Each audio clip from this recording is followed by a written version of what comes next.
Good morning. 2 Thursdays ago, at my office, we were all gathered around the TV to watch the Supreme Court hearing.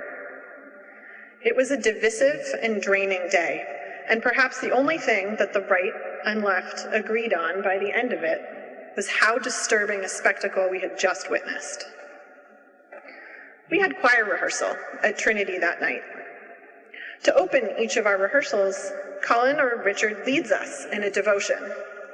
Most often we recite together the chorister's prayer, in which we pray that what we sing with our lips, we may believe in our hearts, and what we believe in our hearts, we may show forth in our lives.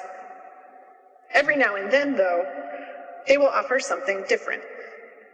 That Thursday night, while my heart was still charged with adrenaline from the day's events, Richard paused and lifted up a calm but fervent prayer for our nation and its leadership. All the music we rehearsed that night was tinged with the hope and the charge of that prayer. It's moments like this that have made the Trinity Choir a force in my own life, providing a community of love and healing and purpose when I little knew I needed it.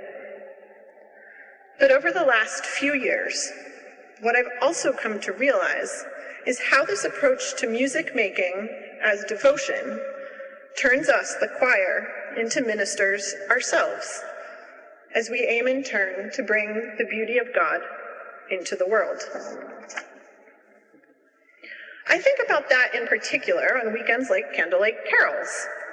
As the church dims and our candles are lit back in the narthex, I always get a lump in my throat as we prepare to make music that was written to bring light to the darkness. That those services now bring thousands of people from all over Boston within these walls says something about how powerful our ministry of song can be, especially in times like these. I think also about the time the children were being separated from their parents at the border, and we led a hymn sing on Copley Square to bring attention to our government's abdication of responsibility to the most vulnerable among us.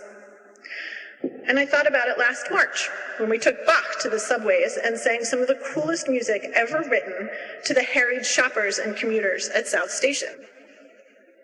And I think about it when every Sunday, you all give us the opportunity to lead us together in song, in worship of our God.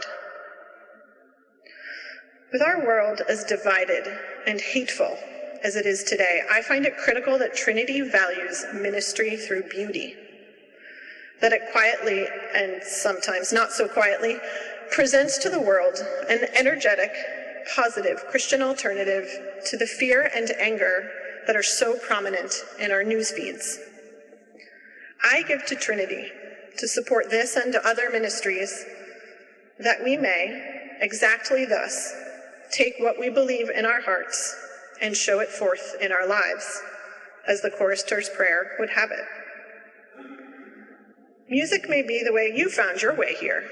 It was for me. Whether you'd be a first-time pledger, or if you've long helped Trinity to be a light in the world, won't you join me in pledging your support to our church for 2019, whatever the year may bring? Thank you.